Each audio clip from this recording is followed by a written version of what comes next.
Hello and welcome to my channel, Electra Ladyland, and unfortunately I'm ill in my bed at the moment. That's all out of the deck. I'm doing the Year of the Dragon. I haven't used this deck for a while. Heavenly Whispers, number 26, makes 8 changes in the air. So this dragon is guiding you every step with every lyric, every beat. Alright, so it's about getting your own voice, finding your own voice. You may have been required to do something and you had to put your own sort of signature. You may have had to voice some concerns, or you may have had to stand up in a difficult situation. So let's just see what else comes out of the dragon energy. Can we have equal and opposite energy amongst the stars? Yeah, somebody really was ambitious here. So number 5 means for good or for ill. Somebody didn't really know if this was going to be a good thing. It's a very colourful dragon there. Somebody didn't know if they were going to, if their voice was going to be heard. That's what I'm getting here. Somebody didn't know if they had a voice, or whether or not their voice was of value. So this is a Kokobel, Prince Angel of the Stars, this gifted dragon to the universe. Ether embodies cosmic life force energy. Yeah, this could have gone anywhere. This really had a energy of its own.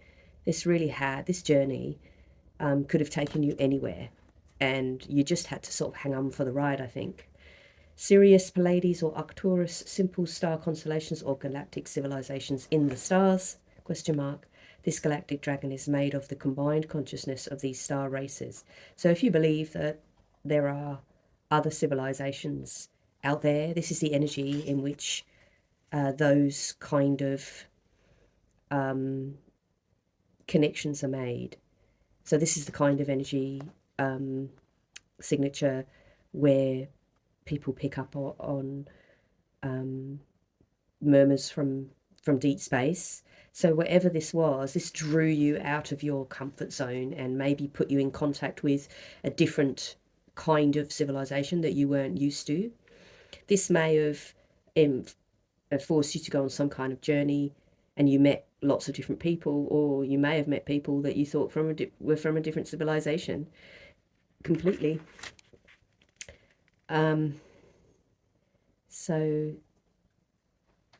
So this talks about the explosive death of stars and how things are constantly shifting in the macro universe, but it's all in the same cycle.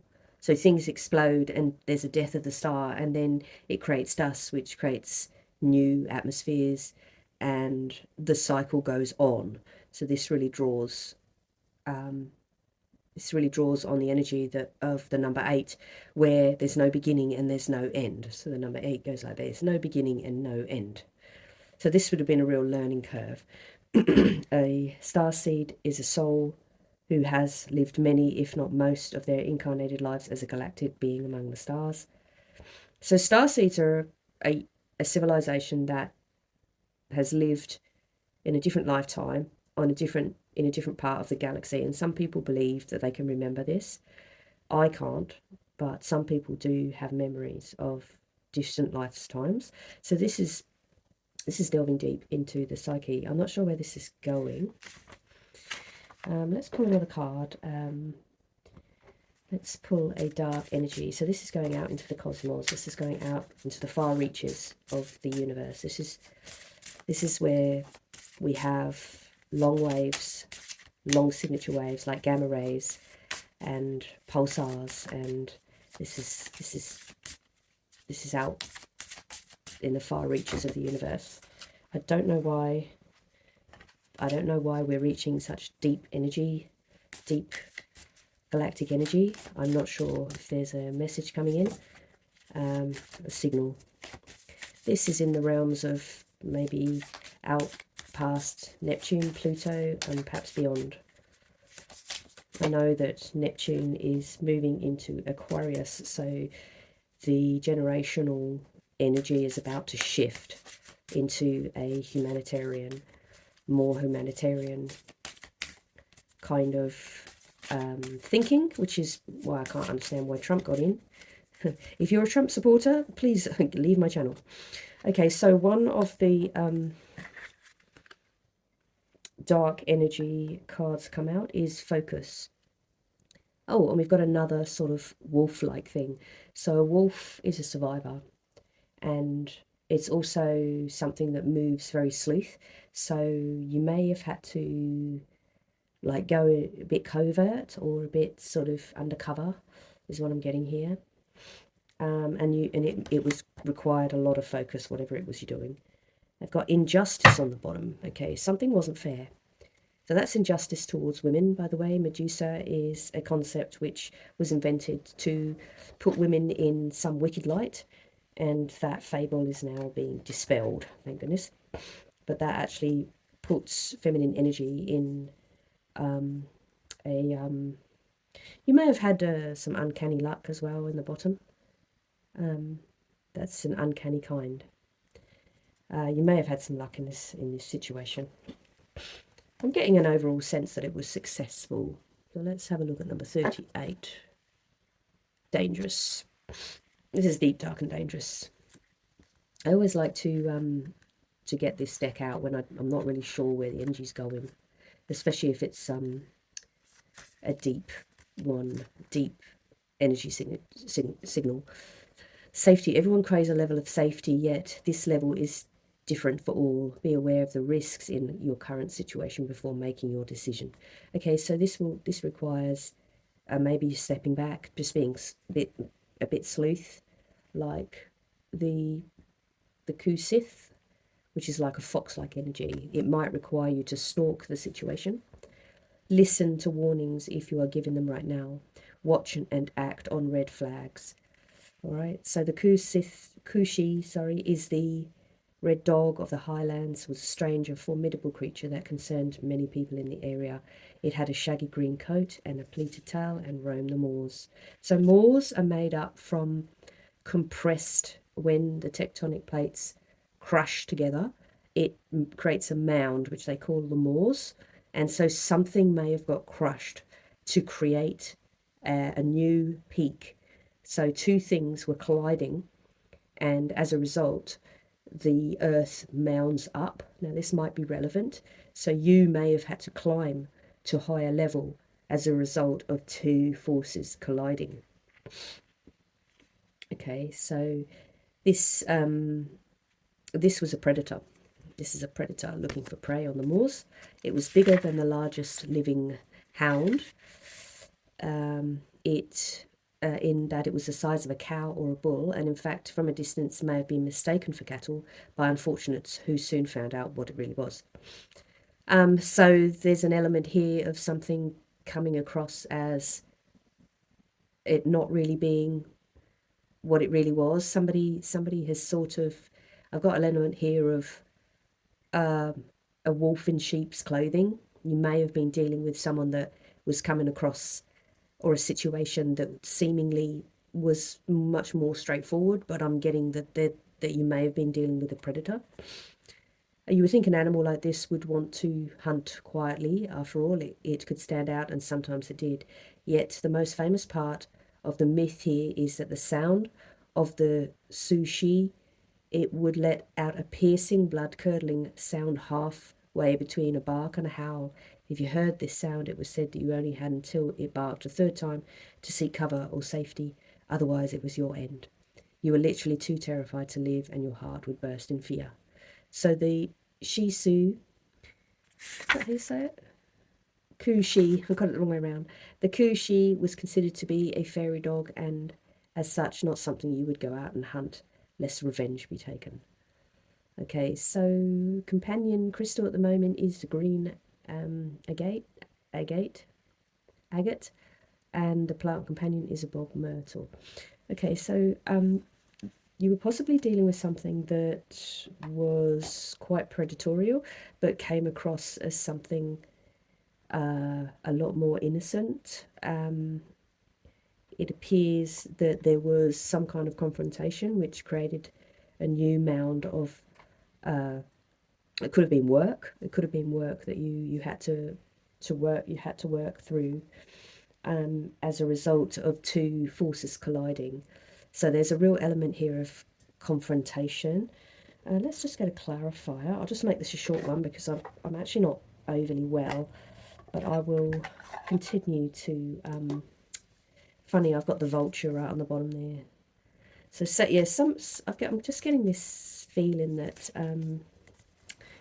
somebody was a bit of a predator, and that's what I'm getting.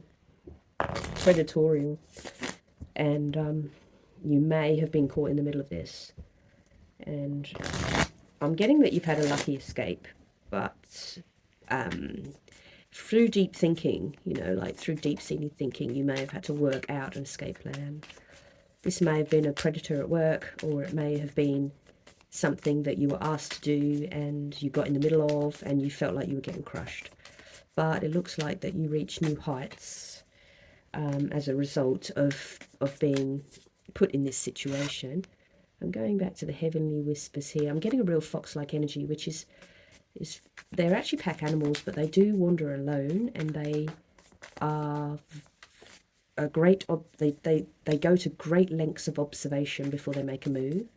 So this situation may have been frustrating before you actually had to make a move, or somebody was watching you, but somehow somebody was being quite predatorial here. All right, I've got one out, Phoenix. Okay, you may have felt like that you had to rise out of the ashes. Something may have burned down as a result of this. It's almost like you couldn't quite believe what was happening with the unicorn here. You couldn't quite believe it. It didn't really feel real. So the phoenix is part of the ethereal, and also it's got a little bit of fire energy there. So something could have been initiated because of this. But it's an ethereal creature.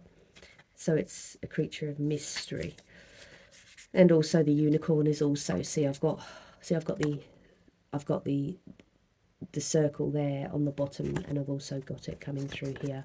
Something about this was quite enshrouded with mystery, or was just in the ethereal plane.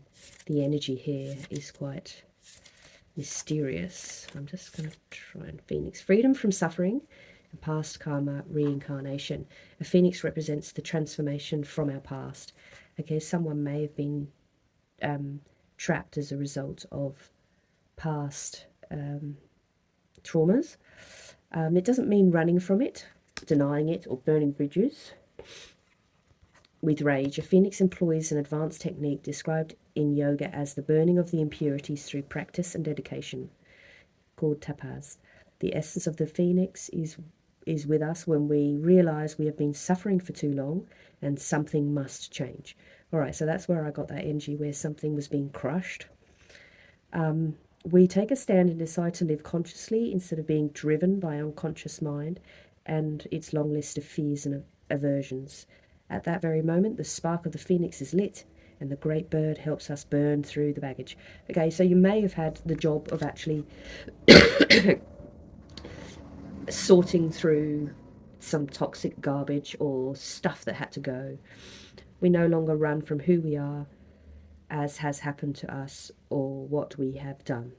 All right, so the stuckness and the dead weight fall away, fall into ashes, and a lightness and clarity emerges. So this is very much a transformational energy where I'm getting a real dark night of the soul sort of energy here, where you may have had to, where the pressure got so much that you almost had to reinvent yourself. As the stagnancy continues to smoulder, the phoenix lifts up our spirits up and up, and we begin to recognize ourselves again. So you may have fallen apart under this pressure, but you were able to climb out of the ashes and rise again. We may catch a glimmer in our eye that wasn't there before. So you've learned something about yourself. Look closely, it is a sign of the fire of transformation.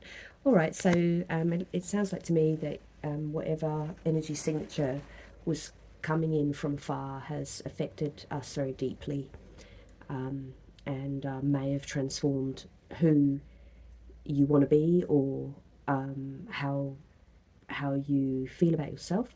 And you may have, as a result of this, ethereal and air energy. You may have gone on a journey in which you had to transform yourselves under a colossal amount of pressure, but it looks like that you found your second win here and actually able to transform a situation or transform yourself so that you could rise again from the ashes. So that's pretty profound stuff. I'm just going to take one more. That's pretty profound stuff. Let's just close out with something. Okay, so where's this going for my subscribers? This deep energy signature, which has brought in this fox-like sushi predator energy, and my subscribers felt crushed by this and have had to reignite their see themselves in a new light, and had to be quite ambitious. I have no idea why those two have turned over, but the camel endures. The camel can go a long time in the desert without water, so this was a real thing of endurance. And that mouse just fell on the floor. So a mouse is it's a frail creature. It just fell on the floor. And I've got the bear on the bottom. So the bear is somewhat misunderstood, I think. There's a misunderstanding. There could have been a misunderstanding here. So I'm just going to find the mice. I'm just going to stop the video and pick it up. Alright, so I've got, this is about detail. This is actually a bit of earth energy coming in here. Detail orientated, small-minded, nitpicky, nervous. Okay, so you may have been dealing with someone that, you know, was a little bit of a procrastinator, that you had to go through a lot of nitty-gritty to get some results. So the mouse has an innate desire to tend to the details, often spends days, it's fixing, repairing, organising and scrutinising. Unfortunately, a mouse personality doesn't notice when they've gone too far. Okay, so someone may have just been really putting you to the test here. So when in balance, organised, resourceful and prepared, and when out of balance, busy with no purpose. So to bring into balance a meaningful project. So this may have been something that you may have had to initiate to bring this energy into balance. And the other one was the camel, resourceful, independent, knows oneself. So the camel can absolutely handle anything as it carries a wealth of nourishment within. This wondrous creature is self-reliant and handles a challenge with ease. So you've done really, really well. Really, really well. You've really excelled here. Even in the face of judgment and excessive heat. So anger as well. The camel searches inside for the cool elixir of water to calm the situation. So you may have been the harbinger of change and calmness in this volatile situation. So the camel represents the ultimate form of bringing opposites into balance, fire and water. I didn't actually get any fire and water in this reading, so I've only got ether, earth, and this is earth, and yeah, this is a tiny bit of water energy, I think. Let me just double check. Yeah, so it's definitely out of balance. The energy is definitely out of balance. Fire, so this is a bit of fire. I've got a bit of fire, I've got a bit of ether and air, and that's a tiny bit of earth, but I've got no water energy here. So water is calming, so this may have really blown up in your face. So this is about being responsible for one's own actions. The camel's a wondrous traveller, so this may have pulled you out of your comfort zone. I know it certainly did me. I've been away for 3 months, and especially fond of trips to faraway land. All right, so when in balance, a pilgrimage, and I know that definitely happened to me. So when out of balance, dehydrated, lacks vitality. So whatever it was that you were dealing with, you had to bring it back into balance in order. It could have meant that you had to go on a pilgrimage in order to get this energy back into a calm content, and it may have brought a sparkle to your eyes. So both these cards say that there's a new spark in your eye that says that you've been through something really challenging, and that it's taught you a lot about yourself. All right, that's all I have for you. So yeah, it was a little bit one-sided, this energy tonight. So I'm hoping that your pilgrimage journey may have could have brought you news. That's news. The crow brings in news. You may be receiving some news about someone or something quite soon. And fire ant really just means that everybody had to get together on this. You may have had to pull together a whole load of resources. So I like the crow appearing in the readings, but it doesn't always have, it's not always about good news, but it's certainly about something very deep and mysterious. So this may have really put you to the test and got you to really dig deep. This energy signature is the kind of energy that really scares people. So hopefully that you had your boss cap on, and that you were able to resolve this effectively, and that it's created a new spark in your energy, so that you have learned something really fundamental about yourself, and also opened up horizons and new horizons and new doors of the things that you can now, skill set that you now have, possibly in conflict management. Okay, so that's all I have for you. I hope this was helpful. Until the next one, goodbye.